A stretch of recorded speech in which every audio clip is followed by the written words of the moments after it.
Ya estamos de regreso entonces acá en Tarea de Tecnología por divoxradio.com y queremos conversar sobre esto que estamos haciendo la introducción antes de la canción, el desarrollo de los webinars, de las clases de manera online que ya han sido totalmente masificadas durante la pandemia, que se han vuelto parte de la rutina de muchas personas, pero ¿cómo es el desarrollo de estos distintos cursos, de estas distintas estrategias educacionales? Para eso nos acompaña, ahí ustedes ya la ven en pantalla, Andrea Nieto, gerente general de Diatec. Andrea, ¿cómo estás? Muchas gracias por estar con nosotros. Hola, querido Nicolás, muy buenas tardes. Muchas gracias por la invitación y muchos cariños a todos los que nos están escuchando a esta hora, en esta tarde de lunes. Y también nos están viendo, ¿ah? Así que atención ahí a todas las personas que están conectadas a la radio en esta conversación. Cuéntanos un poco para comenzar con esta conversación sobre de qué se trata la empresa, de qué se trata Diatec, cuándo nació y cuántas personas han podido utilizar los distintos servicios que entrega. Perfecto. Bueno, Diatec nace hace aproximadamente 5 años atrás, cuando no existía la urgencia de migrar a plataformas online, el mundo educativo, ¿no? Nació como una apuesta desde mi persona, que de alguna manera soy ingeniero civil informático y he sido docente de tantos estudiantes universitarios en mi carrera profesional. Entonces mezclé el mundo de la educación y la tecnología y así nace Diatec. Nace hace 5 años con un proyecto para una entidad gubernamental que requería dictar una serie de cursos de inclusión laboral. Y así nace Diatec hasta el día de hoy. Claro, tenemos clientes de distintos tipos, ya te podré contar más, pero esa es la historia en breve. Pero Andrea, cuéntanos en específico, ustedes nacieron obviamente en un escenario distinto al que tenemos actualmente, fuera de la pandemia. Entonces, en ese momento, en qué se especificaban las necesidades o las demandas de las distintas empresas? Por ejemplo, un tema en específico o ya implementar un tipo de clase de manera digital. ¿Cómo fue ese nacer de Diatec? Mira, en esos años, Nicolás, lo que nos pedían era, por ejemplo, producir una serie de recursos de aprendizaje para cursos, realizar el diseño instruccional de ello, que en esa época era un concepto que recién empezaba a sonar. Hoy se conoce un poquito más, pero no mucho todavía. Y también con la correspondiente plataforma LMS, que son los sistemas de gestión de aprendizaje. En esa época había muy pocas empresas que entregaran este servicio. Entonces, montar una plataforma para poder soportar miles de estudiantes en línea no era algo que hubiera sido de mucha demanda. Y también había muy poca oferta. Por lo tanto, nosotros nacimos en ese contexto, montando una plataforma Moodle para 1.500 estudiantes, para una entidad del gobierno, para poder dictar cursos de inclusión laboral. Y por otro lado, habían algunas empresas privadas, ¿cierto?, que nos pedían armar una plataforma de capacitación para sus colaboradores. Eso era lo que hacíamos hace 5 años. Es decir, veíamos de alguna manera que la educación en línea se venía. Nuestra apuesta era que desde esa época, 7, 8 años después, iba a haber una explosión. Pero esa explosión de alguna manera en la demanda se produjo en abril del año pasado. Después del 16 de marzo recuerdo que pasamos a cuarentena, más o menos un mes y medio después empezamos a sentir un montón de consultas, a recibir consultas sobre cómo hacer para pasarse al mundo de la educación en línea. Claro. Me imagino que obviamente la pandemia a ustedes como empresa en este caso los favoreció, les permitió una nueva oportunidad para conocer también el trabajo de otras empresas, porque antes, como comentaba, estaba más enfocado en la capacitación y en el aporte de lo que ya se estaba desarrollando por muchos profesionales. Cuéntanos un poco, hoy en día, ¿quiénes están utilizando los distintos servicios de Diatec? Claro, mira, algo súper interesante que pasó en abril del año pasado, hace un año ya, es que hay unas organizaciones que son las OTEC, ¿no es cierto? Los organismos técnicos de capacitación, que tenían muchos cursos presenciales vendidos y necesitaban operarlos, es decir, necesitaban dictarlos a las empresas con las cuales tenían contratos ya firmados. Y dada la cuarentena, no podían ejecutarse de manera presencial. ¿Qué pasó ahí? Sense sacó una normativa en la cual se permitía, entonces, para no perder esas capacitaciones que ya estaban confirmadas, pasarlas a una modalidad online. Y ahí es donde, por lo menos yo vi que muchas OTEC empezaron a preguntar, tengo este curso presencial, ¿cómo lo paso a modalidad online? ¿Cómo lo dicto? ¿Qué plataforma utilizo? ¿Se va a caer? ¿Qué puedo esperar? Había mucho desconocimiento, o sea, de hecho, aún en estos días, todavía nosotros sentimos que nos pasa mucho que estamos asesorando a clientes en qué es lo que deben pedir para poder comprar estos servicios. Entonces a las OTEC nosotros tuvimos que irle diciendo, mira, lo que tú necesitas comprar es esto, más esto, más esto no lo necesita. Entonces de alguna manera uno nos va orientando en qué es lo que necesitan comprar como servicio. Y una fueron las OTEC y también los organismos del Estado que tenían que dictar capacitaciones, ya no lo podían hacer presencial, empezaron a requerir estos servicios también. Habían algunos servicios que eran solamente, por ejemplo, producir cápsulas audiovisuales animadas con subtítulos y agregándole lengua de señas, la traducción. De repente habían algunos organismos que nos pedían cosas bien concretas como eso, o también de a poco se empezaron a pedir proyectos ya llave en mano. Y esos proyectos llave en mano, en particular los organismos del Estado y quizás también las universidades, significa producir un proyecto de educación en línea que considera desde la conceptualización del programa, pasando por el diseño instruccional, que en definitiva significa, el diseño instruccional es como diseñar cómo voy a lograr el objetivo de aprendizaje que estoy esperando, y ese cómo tiene que estar bien detallado. Es como, imagínate un programa de un curso de la universidad, pero mucho más detallado. Y luego del diseño instruccional viene la etapa de la producción de los recursos de aprendizaje. Y ahí entonces uno produce cápsulas, produce recursos interactivos, infografías, evaluaciones, documentos, etc. Luego de producir esos recursos de aprendizaje viene otra etapa, que es la etapa de montar el curso en la plataforma en línea, cualquiera esta sea. Conocemos, ¿cierto?, que el Moodle, que es el más famoso, pero también existen otros sistemas como el Canvas, que lo ocupan a muchos las universidades, Google Meet, que lo ocupan, Classroom en general, claro, que lo ocupan los colegios principalmente. Y así, entonces la plataforma, un poco uno deja configurado el curso en plataforma y la última parte de todo como el servicio es la ejecución de los cursos, porque después de que lo tienes montado empiezas a ejecutarlo, a impartirlo. Es cuando los estudiantes ya están ingresando a revisar los contenidos. Andrea, pero entonces, ¿ustedes como empresa se basan en plataformas ya existentes o tienen su propia plataforma disponible para las empresas? Nosotros no tenemos una plataforma propia, sino más bien asesoramos a nuestros clientes en cuál es la mejor plataforma según sus necesidades.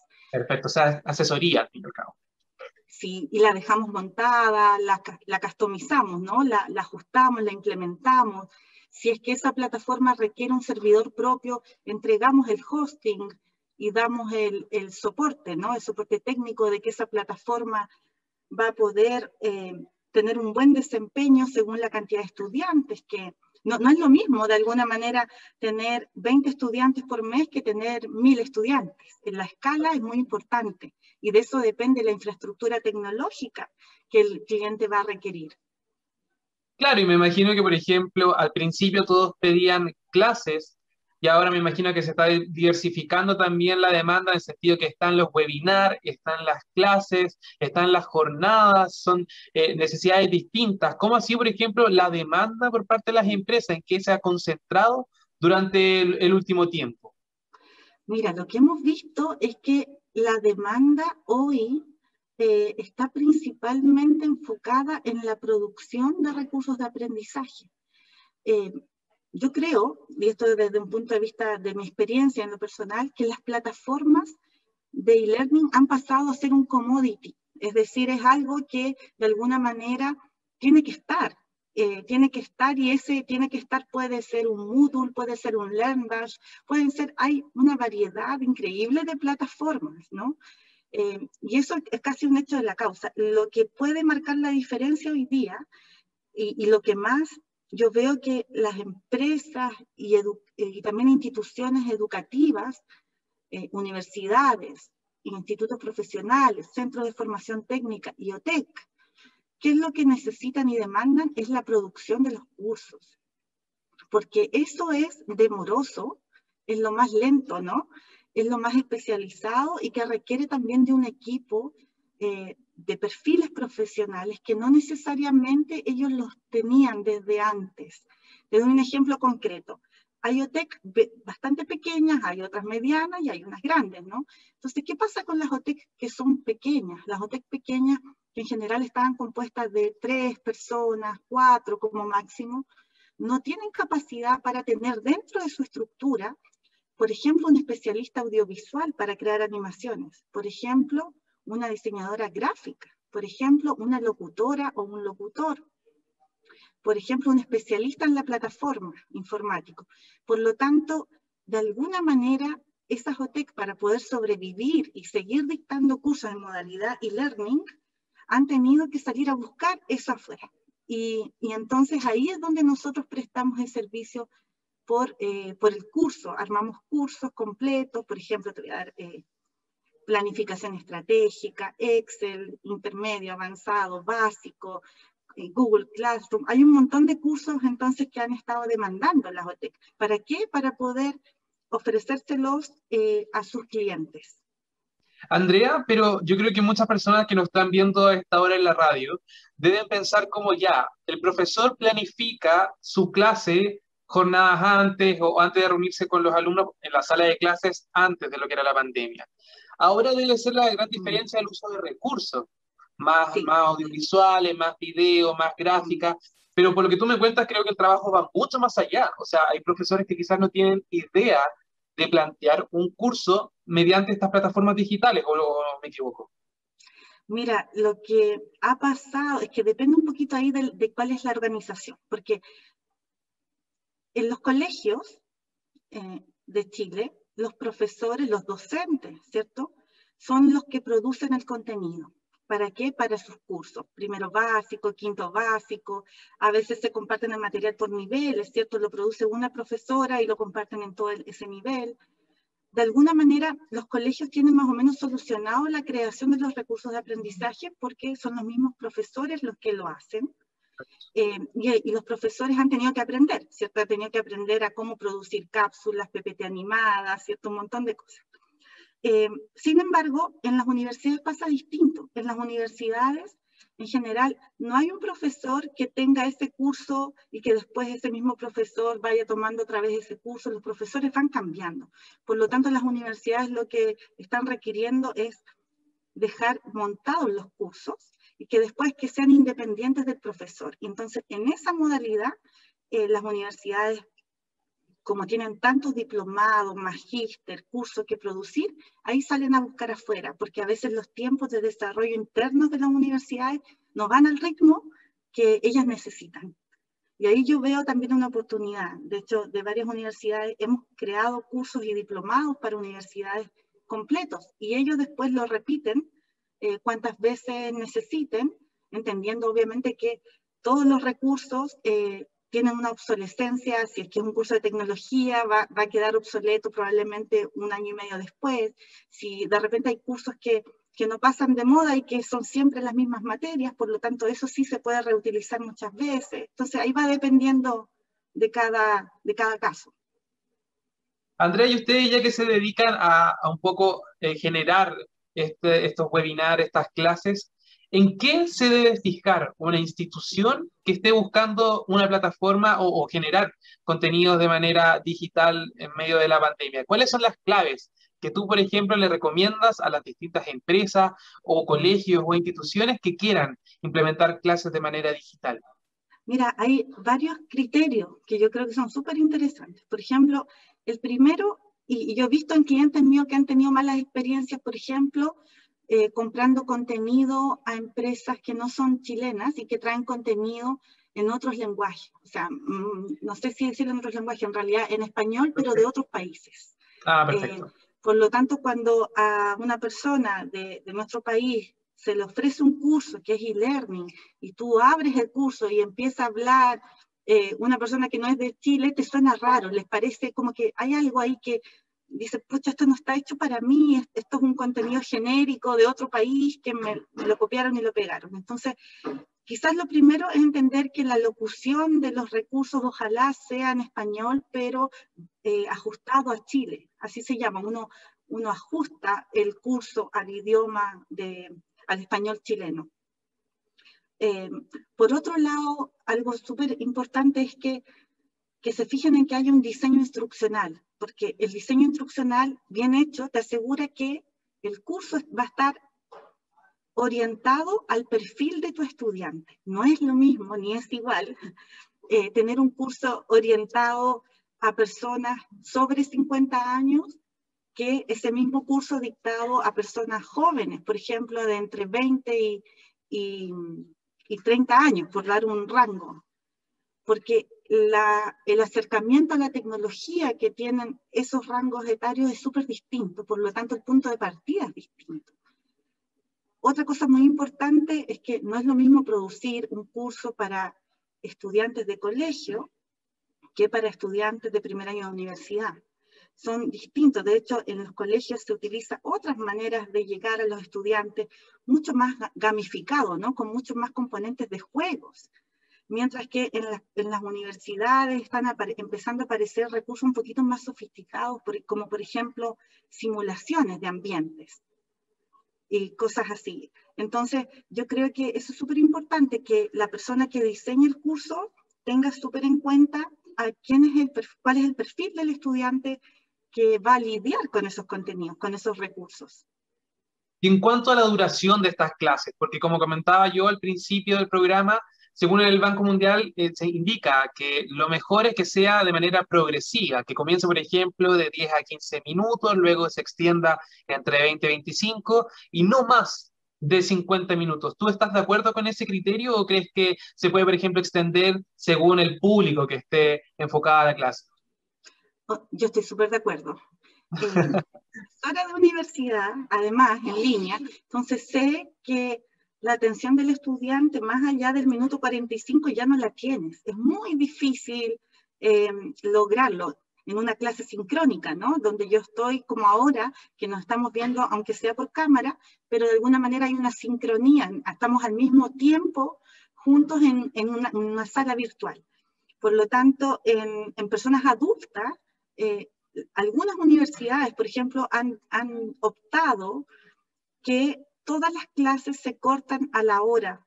Si ya llevas 60 minutos, debes hacer un break de 10 minutos. O sea, no es opcional, es obligación para el profesor hacer una pausa de 10 minutos. En los niños más pequeños, no debería ninguna clase superar más de 30 minutos. Que no, el periodo de concentración de los niños pequeños no supera los 30 minutos. Por lo tanto, ahí es más clara la regla, 30 minutos máximo. Y también con actividades interactivas, si son más pequeños, por supuesto que tendrán que ser mucho más interactivo, con más juegos, con más lúdico todo. Y a medida que vamos creciendo, ya se podría hacer menos lúdico, pero no tiene que dejar de ser atractivo visualmente ese recurso de aprendizaje. O la clase a la que tú estás asistiendo sincrónica, el profesor tiene que aprender nuevas técnicas, por ejemplo, compartir una pizarra, poner un video pequeñito, tratar de hacer alguna actividad, alguna encuesta en línea en donde los resultados se vayan viendo en tiempo real. De alguna manera, tener a tu audiencia siempre captada, claro, permanentemente. Es un tremendo desafío. O sea, los profesores en línea estamos súper cansados porque hacer una clase en línea manteniendo la atención de tu público, aunque sea por una hora, es un tremendo desafío. No, me imagino, debe ser realmente un desafío, no solamente para los profesores, sino también para muchas personas que recién se están enfrentando o exponiendo a este tipo de clases. Tenemos muchos temas que seguir hablando, Andrea, contigo. Tenemos brecha digital, el tema de la diferencia entre los padres, los niños, la diferencia de edad. Bueno, todos estos temas los vamos a seguir abordando al regreso de la próxima canción, bien digo, aquí en divoxradio.com. Estamos en Tarea de Tecnología. Recuerden que pueden comentar con hashtag Tarea de Tecnología. Estamos recibiendo todos los comentarios para que sean parte de esta conversación. Después de la canción, continuamos con esta conversación acá en divoxradio.com. Una mirada desde la innovación y tecnología sobre minería, hidrógeno verde, energías renovables y más. Recursos con perspectiva. Cada martes y viernes a las 15 horas con Nancy Pérez y Pamela Chávez. divoxradio.com. Síguenos en las redes sociales, Instagram, Twitter, Facebook, LinkedIn, como @divoxradio.